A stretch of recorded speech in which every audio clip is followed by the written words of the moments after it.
temps que vous arriviez un petit peu. Ce soir, je vais vous parler de la construction des corps pendant la naissance. Euh, du coup, je vais attendre un petit peu que des gens arrivent.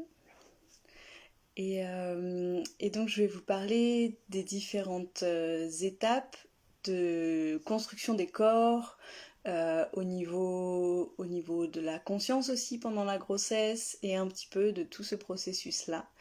Si vous avez des questions, n'hésitez pas à les mettre à l'endroit où il y a la petite bulle avec le point d'interrogation.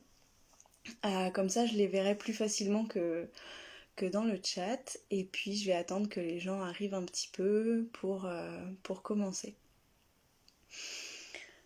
Je suis vraiment contente de faire ce live, ça fait un petit bout de temps que j'en ai pas fait et du coup merci à vous d'être là, c'est chouette de voir qu'il y a quelques personnes qui sont là. Du coup, avant de commencer ce live et puis de rentrer vraiment dans le sujet, j'ai envie de répondre à une question qui revient très souvent. C'est la question, mais en fait, à quel moment est-ce que l'âme s'incarne? Donc j'ai vraiment envie de préciser ça, c'est quelque chose qui me tient à cœur parce que je pense que le mot incarnation, il est utilisé de plein de manières différentes et au final, je suis pas sûre que tout le monde parle exactement de la même chose, donc j'ai vraiment envie de redéfinir ce que moi j'entends par le moment d'incarnation de l'âme dans un corps. Et puis je reviendrai dessus pendant le live sur toutes les étapes de la construction d'un corps. Donc pour moi, quand je parle d'incarnation de l'âme dans le corps, c'est vraiment le passage de la naissance. Moi, c'est vraiment ça que j'entends en parlant d'incarnation. C'est vraiment le moment où l'âme va venir entrer pleinement, enfiler sa chaussette en fait. Voilà, rentrer dans son corps physique au moment de la naissance. Pour moi, c'est vraiment ce passage-là qui fait que j'appelle l'incarnation. Et donc c'est important pour moi de le définir parce qu'il y a des gens qui disent que l'âme peut s'incarner avant la conception, au moment de la conception, à 3 mois de grossesse, tout ça. On peut entendre plein de choses.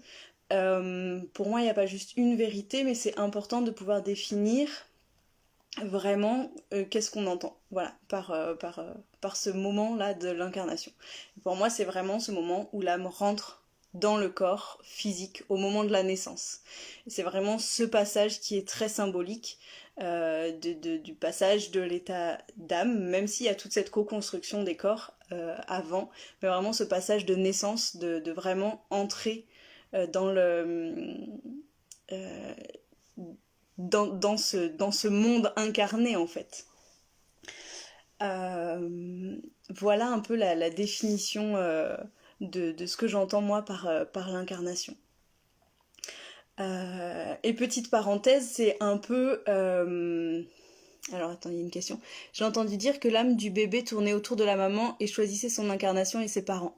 Oui, je vais y revenir aussi pendant du coup toutes les étapes de construction du corps et je vais en reparler.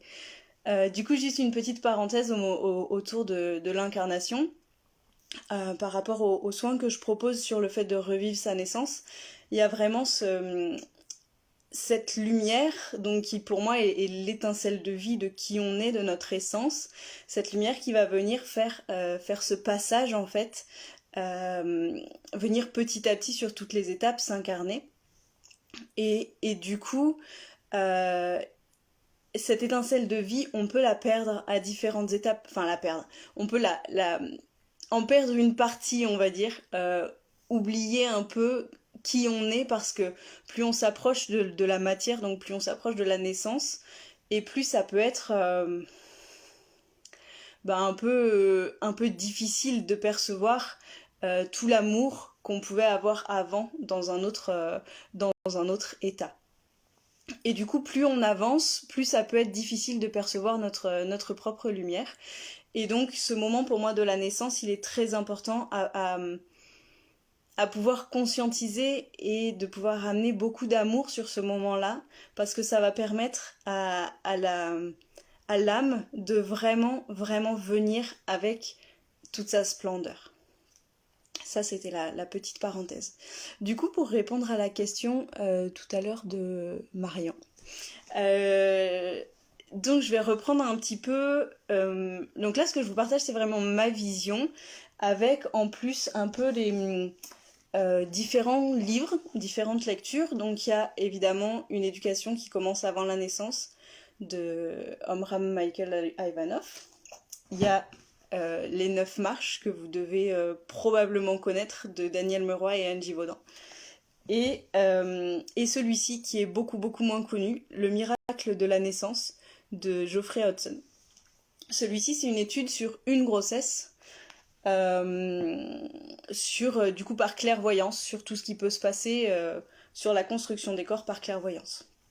Donc ça, c'est un peu les 3 lectures références sur lesquelles je m'appuie, en plus de tout ce que je peux capter pendant les accompagnements. Donc pour moi, il y a vraiment, au moment de la conception, le papa, la maman et l'âme, comme un trio, qui vont venir à ce point de rendez-vous. Donc ce point de rendez-vous qui va être le moment de la conception, où il va y avoir l'ovule de la part de la maman, le spermatozoïde de la part du papa, et le souffle de vie de la part de l'âme, qui va vraiment venir souffler cette étincelle de vie sur cette union du spermatozoïde et de l'ovule, qui va pouvoir prendre vie. Et à ce moment-là, selon le taux vibratoire du père, de la mère, les énergies du moment et selon un peu tout ça, et ben l'âme va venir dans ce chemin d'incarnation-là, avec un sac à dos plus ou moins gros, de mémoire, de transgénérationnel, de charge karmique, etc. Et du coup, c'est un peu à ce moment-là que ça va définir, entre guillemets, la construction de ces corps. La construction des corps, elle va se faire petit à petit, donc ça va d'abord commencer par le plan physique. Donc petit à petit, les cellules vont se multiplier, et il va y avoir le début, on va commencer à voir l'embryon se former, puis petit à petit se transformer en fœtus au fil des mois. Et en fait, il n'y a pas juste les cellules qui évoluent comme ça et qui vont commencer à faire un corps. Mais il y a vraiment aussi tout... du coup, il y a vraiment plusieurs choses. Il y a vraiment les 2 parents, la maman et le papa, qui vont... proposer et mettre en place en fait toutes leurs pensées, toutes leurs actions, tous leurs sentiments, tout comment ils sont pendant cette grossesse et comment ils choisissent de la nourrir, que ce soit par l'alimentation physique ou par l'alimentation de tout ce qu'il y a dans l'environnement autour d'eux en fait pour cette grossesse. Et en plus de ça, il y a l'âme qui elle va venir petit à petit au fil des mois descendre en vibration et selon les apprentissages qu'elle a encore à faire sur les plans subtils avant de venir naître sur Terre. Et il y a aussi énormément de présences. Alors on les appelle comme on veut, on peut les appeler anges, on peut les appeler avec tous les noms qui vous vont bien, en fait, peu importe, là c'est vraiment selon vos croyances. Moi j'aime bien dire présence lumineuse, parce que c'est sous cette forme-là que je les ai vus et que je les perçois. C'est vraiment des grandes lumières hyper intenses et avec un rayonnement immense. Et du coup, ces êtres-là vont travailler. En fait, on travaille tous ensemble, enfin les 2 parents, le père, la mère, l'âme qui arrive, et ces êtres de lumière vont travailler. Donc il va y avoir des êtres de lumière qui vont travailler sur différents niveaux. Il va y avoir ceux qui ont un rôle pour travailler sur le corps physique, ceux qui ont un rôle pour travailler sur le corps émotionnel, sur le corps mental et sur tous les corps en fait, sur tous les corps qu'on peut avoir. Donc on n'est pas juste un corps physique, on a évidemment plusieurs corps énergétiques. Et du coup, voilà, il va y avoir plein de gens en fait, plein d'êtres lumineux qui vont venir travailler et co-construire ces corps. Donc, comment ça se passe par rapport aux mémoires, par rapport au karma, par rapport au transgénérationnel. En fait, il y a une grosse partie qui va se jouer à ce moment-là, dans la construction des corps, dans les énergies qu'on va venir déposer au moment de la construction du corps physique, au moment de la construction du corps émotionnel. Il va y avoir du coup toutes ces mémoires et ce transgénérationnel et les charges karmiques, etc., qui vont venir être déposées comme des graines qu'on plante sur un terreau fertile. Voilà, c'est un petit peu comme du jardinage en fait. Et on va venir amener, déposer ces mémoires, ces charges, tout ça pour construire petit à petit, tout le long de la grossesse, ces corps. Donc je sais pas si c'est des choses qui vous parlent, qui font écho, ou que vous avez déjà pu ressentir pour celles et ceux qui ont déjà eu des grossesses. Et du coup, ensuite on me posait la question aussi comment agir sur les corps en tant que parent et comment aider au mieux pour la construction des corps et laisser les êtres agir. Du coup, moi ce que je ressens de ce que j'ai pu lire et puis de ce que j'ai pu vivre et accompagner sur les grossesses que je peux accompagner, c'est vraiment le fait de venir poser, pour moi ça se travaille aussi en amont de la grossesse, où vraiment c'est venir se poser la question intérieurement de quelles sont les énergies que j'ai envie de nourrir, qu'est-ce que je souhaite alimenter pour cette grossesse et qu'est-ce que j'accueille en fait. Et donc c'est vraiment venir se poser les questions, quelles sont les énergies que j'invite dans cette grossesse et qu'est-ce que je laisse passer en moi.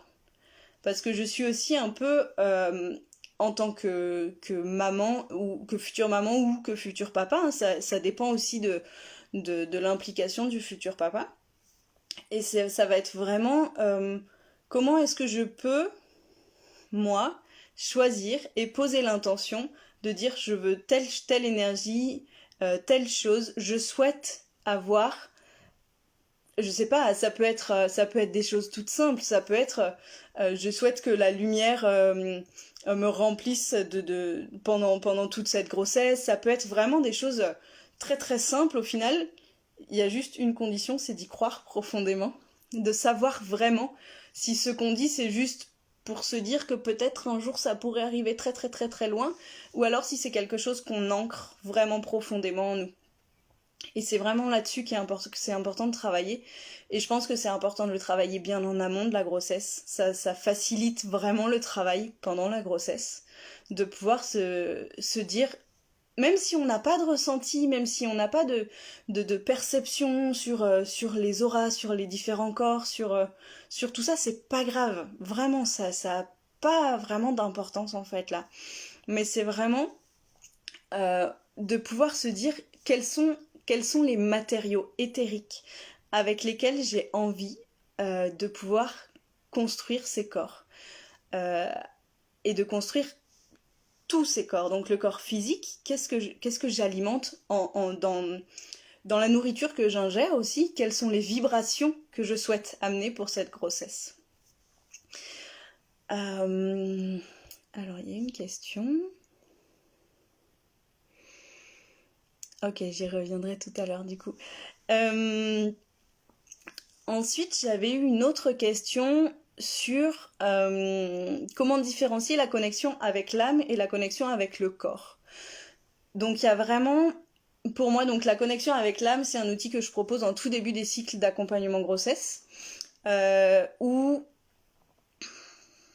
l'idée, ça va vraiment être que ce soit le premier outil pour qu'il puisse vraiment servir au moment de la naissance, d'être connecté, vraiment au moment de la naissance, d'être connecté uniquement avec le bébé et peu importe ce qui se passe autour.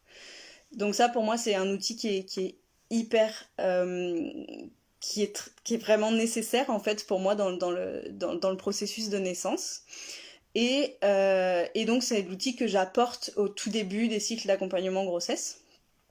Et du coup, la différence entre la connexion avec l'âme du bébé et avec son corps, bah, ça va être que le corps du bébé, il est là, toujours disponible, on peut toujours communiquer avec lui, simplement en posant nos mains sur le ventre, simplement en parlant en fait au corps qui se construit, à tous les corps qui se construisent, et puis de pouvoir poser des intentions.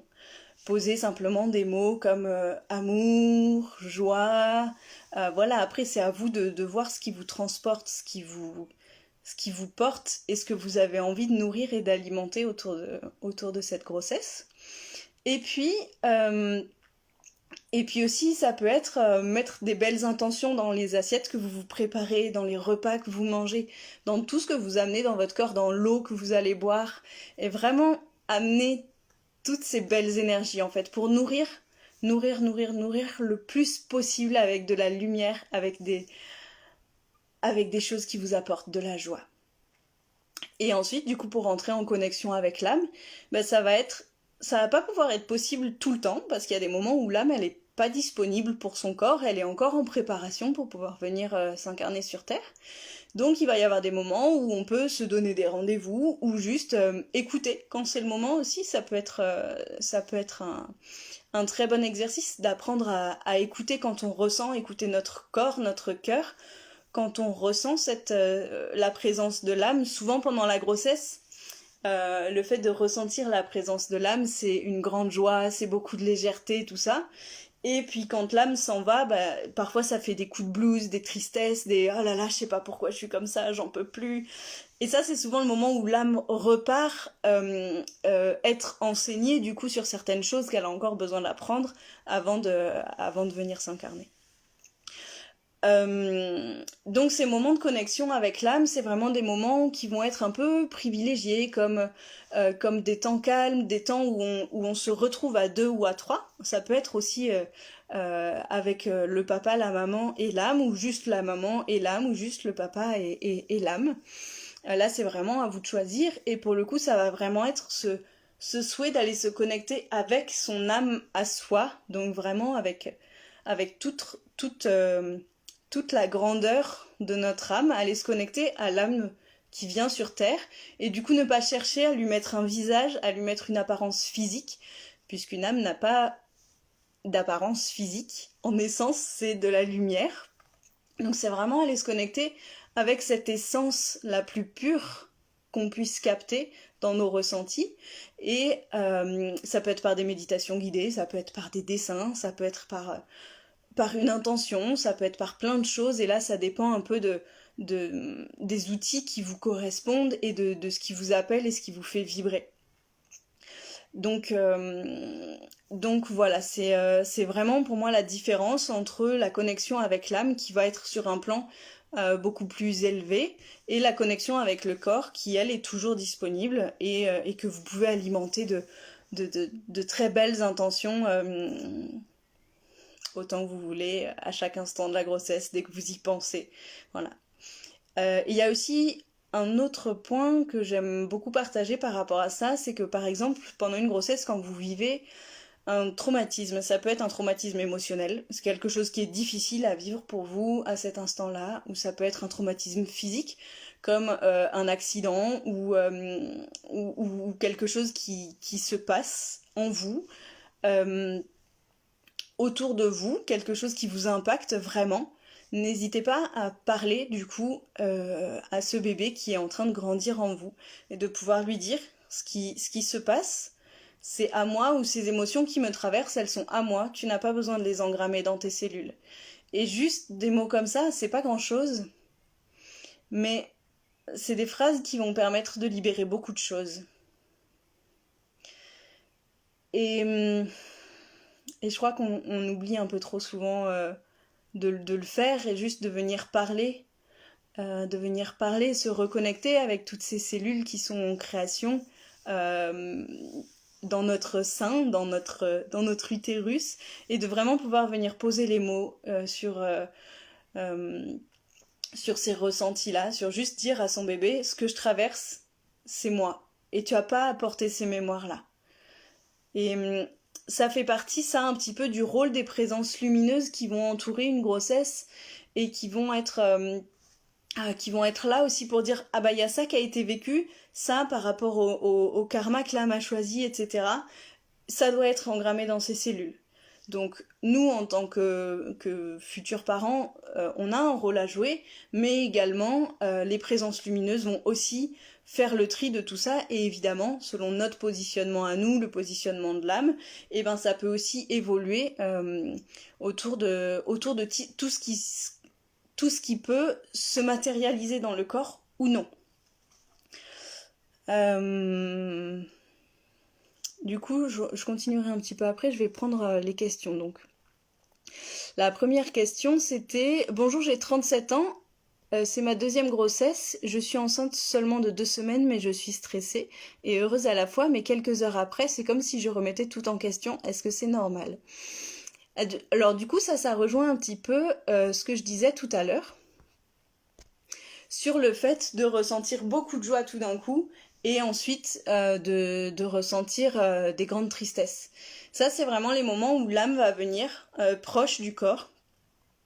L'âme, elle va, pour moi, dans ma perception, elle va pas rentrer dans le corps physique avant la naissance. Et elle va vraiment venir autour des parents, venir dans l'aura des parents pour se rapprocher de plus en plus d'eux. Ça, elle peut déjà le faire avant la conception. Mais ça va continuer pendant tout le temps de la grossesse. Et du coup, eh ben, l'âme, elle va vraiment venir petit à petit ressentir ses corps. Et plus la grossesse va avancer, plus l'âme va venir dans ses propres corps éthériques. Donc, je parle pas du corps physique, là. Je parle vraiment elle va venir rayonner, l'âme, dans ses corps, venir se poser dans cet environnement.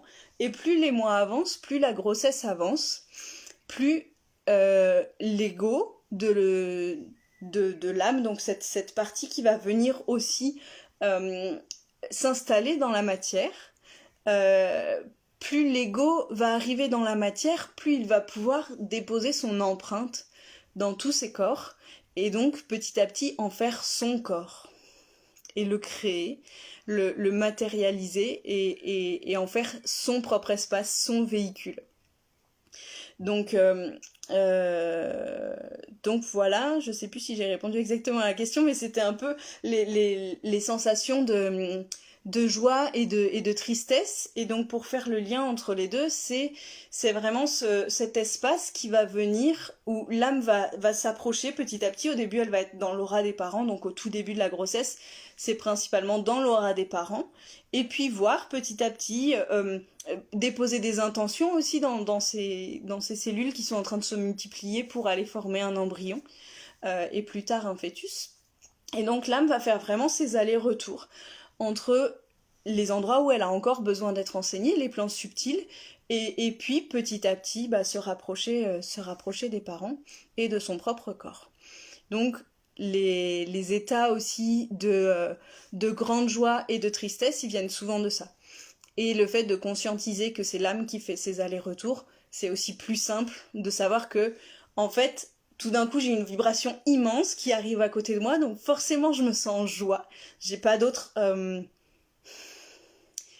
possibilité que d'être dans cette immense joie parce que je ressens tout ça, en fait, toute cette vibration immense. Et puis quand l'âme s'en va, je me retrouve juste avec ma propre vibration et je me rends compte qu'il y a un sacré écart. Donc c'est un peu ça aussi, se dire comment est-ce que moi au quotidien je peux alimenter mes propres vibrations pour faire en sorte de les élever. Et plus on élève ces vibrations, plus on va vibrer vers des énergies d'amour, et plus ces allers-retours vont être faciles à gérer. Et du coup, ce sera plus des grands yo-yo. Il peut aussi y avoir des personnes qui ont l'impression que leur bébé va mourir à chaque fois que l'âme repart. Tellement ça peut être puissant. Donc voilà, il y a vraiment, pour moi ça c'est quelque chose de très important, de pouvoir aussi aller communiquer avec l'âme et peut-être se mettre d'accord aussi sur quelque chose entre la maman et l'âme et se dire voilà, est-ce que tu peux essayer de ton côté de faire que